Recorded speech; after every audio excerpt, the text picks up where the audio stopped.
Galera, é o seguinte, nas próximas semanas eu vou fazer literalmente aqui uma maratona, como eu já disse, de aulas. Só que eu preciso dar uma base boa para que vocês possam acompanhar o conteúdo. Nossa primeira aula de hoje vai ser exatamente sobre compreender bem o que é eletrônica analógica e o que é eletrônica digital.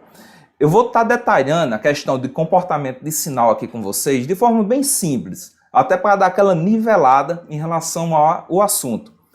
E assim, nas próximas aulas, vocês vão conseguir avançar mais rápido, beleza? Então vamos lá, eu vou compartilhar aqui a tela com vocês, de cara. Aí, vamos lá. Eletrônica analógica e eletrônica digital. Vamos compreender um pouco sobre esse mundo, ver os detalhes, quais as características de sinal de um e de outro e como a gente pode transitar entre eles, tá ok? Vamos compreender bem agora esses dois mundos. Beleza. Primeiramente, o que é, no caso, cada um deles, certo? O que é eletrônica analógica e o que é a eletrônica digital. Gente, por favor, prestem atenção aqui no conceito. O conceito é fundamental para que vocês possam avançar. Saca só, eletrônica analógica, vamos lá. A eletrônica analógica vai trabalhar com sinais que podem ter infinitos valores em um determinado espaço de tempo. Eu vou explicar cada um. Eu quero que você escutem essa frase e memorize.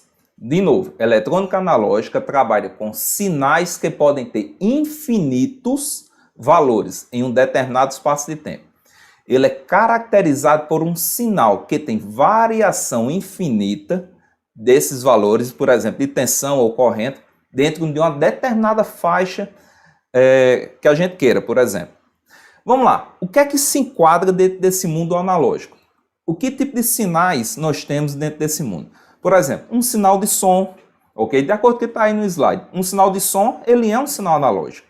Temperatura é uma grandeza analógica. Um sinal elétrico, outro. Velocidade, pressão. Observe que isso é tudo o nosso dia a dia. Todas essas grandezas que eu acabei de enumerar aqui para vocês, todas elas são do mundo analógico. Vocês podem estar pensando, opa, quer dizer que o mundo é analógico? Isso mesmo. Vocês têm que entender que a gente vive no mundo analógico. Nosso mundo, todas as grandezas que a gente lida no dia a dia, ele é analógico. Mas, Jorge, a gente trabalha não é com o mundo digital, não é com microcontrolador, é com Arduino, é com computador? Sim, beleza. Mas aí é que tá. Já eu vou explicar como é que vamos transitar entre esses mundos. Vamos lá. Eletrônica analógica. São todas essas grandezas onde vão ter variações aí, beleza? Infinitas de valores aí de acordo com o tempo. Ok? Agora vamos entender. Um exemplo simples. Uma senoide, por exemplo. Ele é um sinal analógico, ok? Vocês estão observando aí na imagem, por exemplo, que eu tenho aqui um sinal que ele vai subir, aumentar aqui sua amplitude, depois vai descer, vai subir de novo, descer. Observe que ele não tem uma constância em relação ao tempo. Então esse sinal vai estar sempre variando, ok? Uma hora vai estar aumentando, outra hora vai estar baixando e assim vai. Então observe que se eu pegar aqui, conseguir abrir, dar um zoom nesse sinal, o que é que vai acontecer? Eu vou ter aqui N situações, infinitas na verdade, de possibilidades de valores desse sinal. Então, de acordo com o tempo, em determinado momento do tempo, eu vou estar lendo um valor distinto. Então, isso é o que caracteriza um sinal analógico. Vamos supor, em T1 eu vou ler o valor 10. Em T2 eu vou ler o valor 11. Daqui a pouco em T3 eu vou estar lendo o valor 4 e assim vai. Então, teve alteração em função do tempo, beleza? Desse sinal, vamos estar categorizando ele como um sinal analógico, beleza? Ok, vamos lá. Se vocês estão aí me compreendendo, coloca aí no chat, beleza, galera? Ou no chat. Fica aí de acordo com o que vocês desejarem aí a pronúncia. Eu tenho aqui no outro slide aqui um outro exemplo de um sinal. Ele está distinguindo em relação ao outro, porque esse ele está sempre na amplitude aqui, vamos supor, positiva, ok? Ele não passa da minha escala negativa como estava o anterior. Ele deixa de ser analógico de forma nenhuma. Ele é um sinal analógico, beleza? Agora o detalhe é que ele só está aqui, por exemplo, todo no quadrante aqui positivo. Mas observe que ele vai ter toda uma variação aqui de sinal ao longo do meu tempo, ok? Beleza, entendi que um sinal analógico, ele nada mais é do que um sinal que vai estar variando em função do tempo. O tempo foi avançando e meu sinal foi tendo uma certa variação. E isso aí pode ter infinitos valores. E agora, e o digital, onde é que ele se enquadra nisso? Vamos entender aqui bem. Eletrônica digital, a base é o seguinte. Na eletrônica digital, iremos estar sempre trabalhando com sinais que podem assumir aí valores discretos ou, no caso, inteiros. Esse sinal ele sempre vai ser caracterizado por assumir aí somente dois valores decorrentes durante aí o tempo, beleza? Exemplo clássico, no caso da nossa álgebra booleana, ok? Verdadeiro ou falso, se uma chave está aberta ou fechada. Então, observe que eu tenho aí dois níveis discretos. Ou é um ou é outro dentro do mundo digital. Aí vem a pergunta, mas por que se trabalhar dentro desse mundo? Se eu só tenho duas possibilidades, ou é falso ou é verdadeiro, ou está aberto ou está fechada, como é que eu vou estar representando aí valores dentro do nosso mundo analógico? Simples. É literalmente o agrupamento, no caso aí, de símbolos. Do nosso mundo digital, tradicionalmente iremos estar trabalhando com um sistema de enumeração binário, onde ele vai ser, vou usar o bit, que no caso vai ser 0 ou 1, e o que é que vai acontecer? De acordo com o agrupamento que eu fizer desses símbolos, de zeros e uns, eu vou poder representar uma quantidade maior de informações. Por exemplo, vamos dar aqui um exemplo bem básico. Um único bit, eu vou conseguir representar o quê? Dois valores, ou 0 ou 1. Uma vez que eu utilizo mais um bit, no caso eu vou estar trabalhando agora com 2, o que é que vai acontecer? Eu simplesmente vou poder representar agora 4 informações pela combinação desses dois bits. E na medida que eu vou adicionando mais bits nesse meu agrupamento, no caso, eu vou literalmente aumentando de forma exponencial o número de representações. Por exemplo, o nosso famoso byte, beleza? Onde eu vou ter um agrupamento aí de 8 bits. O que é que vai acontecer? Eu vou poder representar 256 elementos de uma determinada informação.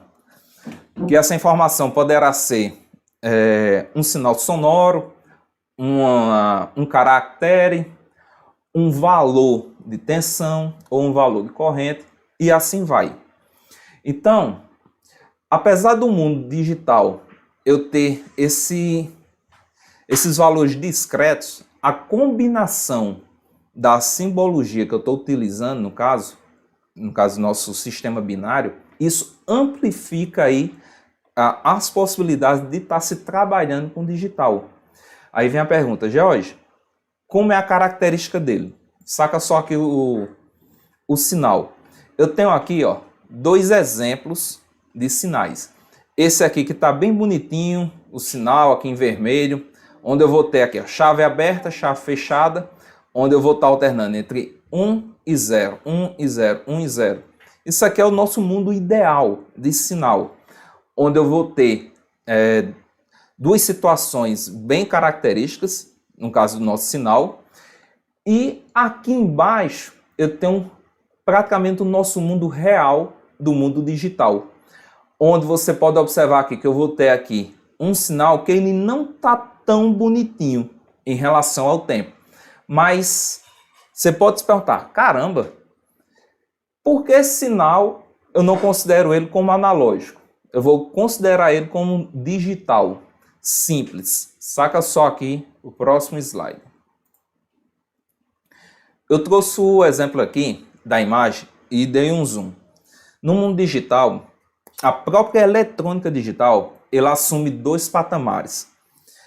O transistor, que é o nosso elemento base da confecção dos circuitos integrados, por exemplo, ele simplesmente tem uma curva que a gente chama de curva de threshold, que é o nosso limiar de transição. O que isso quer dizer? Até eu alcançar esse limiar de tensão, o transistor se comporta como, considerando aí um transistor PNP, transistor bipolar, ele vai se considerar como uma chave aberta. No momento que a tensão ultrapassa um determinado valor, ele vai conduzir, ele vai se comportar como uma chave fechada. E esse limiar, ele vai estar tecnicamente aí oscilando na faixa dos seus 0,8 volts aproximadamente. Então o que é que acontece? Aqui no slide eu coloquei até duas linhas, onde se uma determinada tensão em um componente ativo, no caso um componente semicondutor, ele ficar entre a faixa de 0 até 1 volt, normalmente, categoricamente esse transistor ele está no modus operandi aí como se fosse uma chave aberta. Uma vez que você ultrapassa a barreira aí dos 2 volts, ele já está conduzindo de forma plena. Já está, é o que a gente chama de funcionamento entre corte e saturação. E o que é que vai acontecer? Ultrapassei essa tensão aí, esse nível de tensão, eu posso considerar, no caso aí, que ele está conduzindo e, em termos de níveis lógicos, eu vou considerar como 1. Então, saca só, dentro do mundo digital, sempre que eu tiver com uma tensão nos meus terminais do meu componente digital que estão abaixo de 1 volt, eu vou considerar um 0 lógico. Sempre que eu tiver acima de 2 volts, eu vou considerar como 1 lógico. Você pode estar agora se perguntando, mas George, e esse meio termo entre 1 volt e 2 volts? O que é que eu considero? O que é que vai acontecer? Cara, é simples. Existe uma zona de sombra. É uma zona que a gente chama de uma zona indeterminada. E o que é que vai acontecer é o seguinte. Não dá para... Como é que eu posso dizer aqui? Garantir que ele vai estar conduzindo ou não. Por que isso? Eu precisaria te explicar agora uma questão muito baixo nível, ok, dentro do mundo da eletrônica, que é a questão da condução do canal do transistor, que ele vai estar sendo criado para poder fluir os elétrons. Então, entre 1, aí, eu estou colocando 1 para arredondar, mas tipo 0,8 até aproximadamente 1,5, 1,6, esse canal está sendo criado, então ele não está deixando fluir a corrente de forma plena.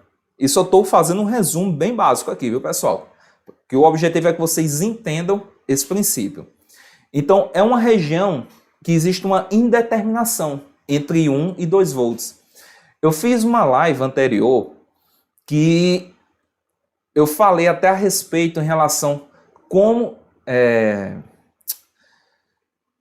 tomar uma decisão em relação à porta digital do Arduino. Do Arduino não, no caso do ATmega 328. E o que é que vai acontecer? O Arduino, ele literalmente, no caso o ATmega 328, que é um microcontrolador, no momento que ele identifica que a tensão ultrapassou, no caso 2 volts, no seu terminal de I/O, o que é que vai acontecer? Ele considera aquilo dali como um lógico. Então, quando utilizamos, por exemplo, Digital Read, automaticamente ele já interpreta aquele sinal e vai fazer lá funcionar de boa a tua função. Abaixo desse patamar, ele fica naquela indecisão. Então, tecnicamente, ele considera como um 0 lógico. Então, saca só. Onde é que está o detalhe desse mundo digital? É mapear esses limites de tensão e determinar exatamente aí o nível lógico que desejamos estar trabalhando. Então, uma vez que a gente discretiza, que a gente bate o martelo em relação aí às faixas de valores, Tipo, de 0 a 1 volt é zero lógico, de 2 volts acima, no caso aí do microcontrolador, vamos supor 5 volts, ele é um lógico, cara, resolveu o nosso problema. Porque estamos com os patamares definidos, então agora é trabalhar com álgebra de Boole, com os teoremas e tudo mais, para a gente poder desenvolver, no caso, o que quisermos em termos de eletrônica digital. Beleza? Já no mundo analógico, o bicho pega. Eu gosto até de comentar muito com meus alunos, quando eu estou dando aula no presencial, dentro de sala de aula, e também até no online, que eu, particularmente, eu sou uma pessoa que eu fujo do mundo analógico. Por que isso? Como no mundo analógico temos infinitos valores, é muito difícil conseguirmos, literalmente, estar manipulando esses valores ao longo do tempo. Já no mundo digital, discretizei, para tal patamar é 0, para outro patamar é 1. Isso aí eu resolvo de forma mais fácil. Eu gosto até de lembrar, gente, os primeiros computadores que foram desenvolvidos, eles foram desenvolvidos com eletrônica analógica. Só que a complexidade para você desenvolver um computador analógico, ela é tão grande que literalmente inviabiliza a construção deles. E graças à questão do mundo digital, conseguimos alcançar o que a gente tem hoje em termos de computadores, sistemas computacionais avançados. É literalmente diante dos benefícios de você conseguir discretizar esses valores. Então entendam que trabalharmos com o mundo digital, ele é bem mais fácil. Vou te dar um exemplo. Vamos pegar em termos de som, ambiente. Provavelmente, acho que você já viu em algum show, aquelas mesas de som e tudo mais. Aqui dali, normalmente, circuitos analógicos que vão estar lá, filtros e tudo mais. Só que os principais equipamentos de som hoje, eles praticamente vão estar trabalhando essa parte de processamento, questão de equalizar som e tudo mais, de forma digital. Porque uma vez que você tem o teu sinal já convertido para o mundo digital, teu sinal analógico lá de áudio, você pode aplicar os filtros que você quiser, apertando um simples botão e um algoritmo vai simplesmente executar lá o que você deseja. Vou te dar um exemplo, tipo amplificar uma determinada faixa de áudio, fazer um filtro em relação ao sinal. Tudo isso você consegue fazer de forma digital, tranquilamente. Beleza? Agora vem a questão. E como é que eu transito entre esses mundos? Entre o mundo analógico para o digital, do digital para o analógico. Vamos entender bem. Existe um elemento dentro desse mundo que é o que a gente chama de conversores analógico-digital ou digital-analógico. Ao todo são 2 aí. Só que o interessante é que, por mais que eu não goste, por exemplo, de se trabalhar com o mundo com o mundo analógico, não dá para você fugir dele. Em determinados momentos, iremos ter que trabalhar. Vou dar um exemplo. Provavelmente você já me viu aí fazendo algum experimento com LDR. Eu tenho até um aqui. Saca só. Isso aqui, um LDR. Nada mais é do que um resistor, que ele é sensível à luz. Dependendo da quantidade de luz que está incidindo sobre ele, esse rapaz aqui vai ter uma resistência aí mais alta ou mais baixa. Então o que é que acontece? Isso aqui nada mais é do que um sinal analógico. E eu utilizo aí um conversor analógico digital que está lá presente, por exemplo, dentro do microcontrolador do 328P. Ele possui lá um conversor analógico digital que eu posso simplesmente fazer a leitura, a captura dessa informação analógica, por exemplo, e poder discretizar para em seguida poder realizar um determinado processamento em cima dele. Eu estou aqui no slide para você ter uma ideia que vou pegar o exemplo do som, onde o rapazinho aqui, ó, ele está aqui com o microfone, onde ele está falando no microfone, da mesma forma que eu estou falando aqui, por exemplo, para o Instagram, para o YouTube, minha voz é uma grandeza analógica. Uma vez que o microfone capta, ele está transmitindo essa informação para o computador, por exemplo, ou para a unidade de processamento aí do smartphone, um sinal analógico. Agora, esse sinal ele vai passar por uma conversão, ele vai ser discretizado. Por meio de quem? De um ADC, que é um conversor analógico digital, onde eu vou ajustar esse conversor para uma faixa de valores, beleza? E de acordo com o valor que ele vai estar medindo, no caso de acordo com o nível de tensão, no caso de um sinal sonoro, sinal sonoro não, no caso já vai ser um sinal elétrico. Veja só que interessante. Eu estou pegando uma grandeza, que é um sinal de som, vou converter ele para um sinal elétrico, no caso, pelo microfone. Esse sinal elétrico ele vai ser convertido para um sinal digital, ele vai ser discretizado. Então veja a quantidade de conversões que está sendo feita aí. O quanto é que eu estou transitando entre as grandezas do mundo analógico. Então, ó, uma vez que eu estou com um sinal elétrico, ok, em relação ao meu sinal sonoro, discretizei aqui pelo conversor. Esse conversor, ele vai entregar para a minha unidade de processamento um conjunto de valores em binário, ok? Uma sequência de zeros e uns. E essa sequência é a representação, ok, do meu sinal original, do meu sinal de áudio. Consequentemente, eu vou poder realizar o processamento, a função em cima dele da melhor forma possível que eu desejar. Pegando aqui esse exemplo, imagine aí, eu estou agora com você aqui ao vivo, o microfone do meu, no caso aqui, da lapela, ou o microfone do smartphone, captou a grandeza, converteu em um sinal elétrico, o conversor interno do smartphone ou do computador vai estar convertendo ele para um sinal elétrico, no caso, beleza? E esse sinal elétrico vai estar sendo convertido para um conjunto de zeros e uns, que vai ser literalmente aí o meu sinal digital.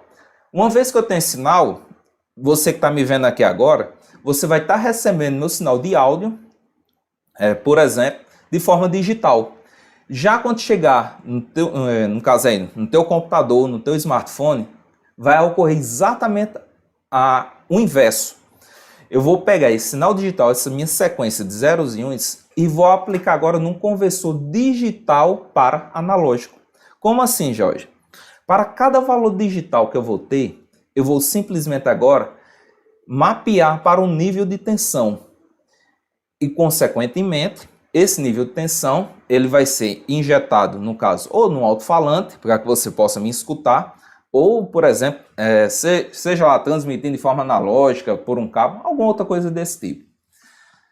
Só que o detalhe é o seguinte, esse processo de conversão de ida e de volta, normalmente gera-se perda. Como assim?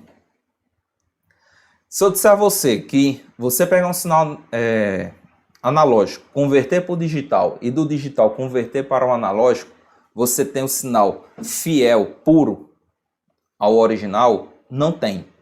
Então, essa dica aí, anota aí. Eu não conheço, sinceramente, nenhum tipo de conversão que você, nesse mundo analógico para digital e digital para analógico, em relação, por exemplo, de som, ou um sinal elétrico, por exemplo, que garanta 100% de fidelidade. Você consegue uma aproximação muito boa, mas 100% de fidelidade ao sinal original é muito difícil. Todo tipo de conversão você vai ter perda. Por exemplo, do teu sinal original de áudio. No momento que o microfone capta e gera um sinal elétrico, e esse sinal elétrico, por exemplo, é passado para um alto-falante, o som que vai sair lá do alto-falante não vai ser igual ao sinal, ao som que você falou. Vai ser próximo, mas igual não. Da mesma forma, é quando você tem um sinal elétrico, converte para digital, no caso um sinal analógico, certo? Converte para digital e do digital você converte novamente para analógico. Então entenda, vai ter perdas e você vai precisar lidar com essas perdas. Na maioria do processamento, o que é que vai acontecer? Você pode desprezar, no caso, essas perdas, mas tem que ter um certo cuidado aí. Então fica essa dica aí. Por que eu estou falando isso? Que é para eu poder responder exatamente essa questão aqui desse sinal, que você está observando aqui, ó, que ele está tipo uma escadinha, um serrilhado, em relação a esse sinal aqui. Esse sinal está semelhante a esse? Não está. Mas o que é que vai acontecer? Existem filtros que você pode estar utilizando para poder amenizar exatamente esse sinal aí, onde você vai conseguir aproximar ele de um valor original. Beleza? Eu posso até depois passar essa questão dos filtros para você. Normalmente, um pequeno filtro aí, RC ou LC, você consegue resolver fácil essa questão desse ruído que vai estar presente dentro do teu sinal na hora que você converter ele novamente. Beleza, galera? Então, moral da história dessa live de hoje. O que é importante que você entenda. Eu vou até voltar aqui a câmera. Só um segundo. Vivemos um mundo analógico. Só que a forma de se trabalhar com esse mundo analógico complica. Então, partimos para o mundo digital, onde as possibilidades elas são amplificadas. Da gente conseguir desenvolver equipamentos, projetos que possam estar lidando com esse conjunto de grandeza, conseguir representar essas informações, essas grandezas analógicas agora de forma binária e, consequentemente, realizar todo o nosso processamento, a fim de realizar uma determinada função, ok? Bom, conversor analógico digital, só para a gente poder fechar isso. Jorge, é difícil de se trabalhar com analógico digital, digital analógico? De forma alguma. É tão simples que eu já coloquei dentro do nosso pool aí, da nossa relação de lives, eu vou ter uma live só para trabalhar com vocês aí, essa questão aí da conversão. E qual será o nosso exemplo? Vai ser exatamente, no caso, nosso microcontrolador ATmega 328P. Beleza? Ele possui aí um conversor analógico digital, onde poderemos aplicar uma determinada tensão no terminal e fazer essa conversão, ok? Um detalhe importante que eu me lembrei agora, uma das formas que a gente pode diminuir essa questão do erro em relação às conversões é quando estamos fazendo a conversão, quando aumentamos aí a quantidade de bits para representar. Vou dar só um spoiler em relação ao conversor. Galera, é o seguinte, o conversor que está presente hoje dentro do microcontrolador ATmega, ele possui uma resolução de 10 bits. Então eu posso representar uma faixa de 0 até 1023. Então eu posso ajustar a tensão, por exemplo. Vamos supor que eu quero converter aí uma faixa de tensão entre 0 e 5 volts. Eu vou criar um mapeamento entre 0 e 5 volts para um mapeamento de números inteiros entre 0 e 1023. Isso porque eu estou usando 10 bits. Existem conversores, por exemplo, de 11 e de 12 bits. Eu não me lembro agora qual é a referência do microcontrolador, também da Atmel, que ele é de 12 bits. Que ele faz parte de um Arduino. Depois eu puxo e passo para vocês. Que ele tem uma resolução de 12 bits, então eu posso representar, no caso aí vai ser de 0 a 4096. Então veja que a precisão, o degrau que eu vou ter entre os patamares, ele é menor. E isso, consequentemente, eu vou ter o quê? Mais amostras, uma maior precisão no momento dessa conversão. Consequentemente, meu erro, após eu converter novamente, será menor. Beleza? Então fica essa dica aí para vocês em relação a conversores. E se não for nessa semana, eu mandei até a agenda por e-mail para vocês. Eu vou estar explicando exatamente essa questão da conversão. Alguém pode estar se perguntando, Jorge, tu falou que o Arduino, no caso aí o microcontrolador, ele tem o ADC, analógico digital. E o DC, no caso de digital para, do DA, do digital para analógico, ele possui? Gente, é o seguinte, eu posso fazer essa esse retorno utilizando PWM, que vai ser tema também de outra aula, onde eu vou poder, de acordo com o valor que eu vou estar trabalhando, ajustar minha largura de pulso exatamente para poder ter novamente aí o meu sinal, no caso analógico aí, após a conversão. Então, saca só, usando o microcontrolador, no caso aí, o ATmega 328, que é a base do Arduino Uno, você vai ter o conversor analógico digital e também a modulação PWM. Então você tem os dois caminhos, o caminho de conversão do analógico para digital e do digital analógico. Então dá para se trabalhar tranquilamente com esse microcontrolador dentro desse mundo. Claro que você vai ter a limitação, que eu só tenho 10 bits de conversão, beleza? Então, galera, prazer estar com vocês aqui hoje. Um forte abraço, fiquem com Deus, ok? Amanhã, 8 horas, estaremos aí novamente, tá ok? Valeu e até amanhã.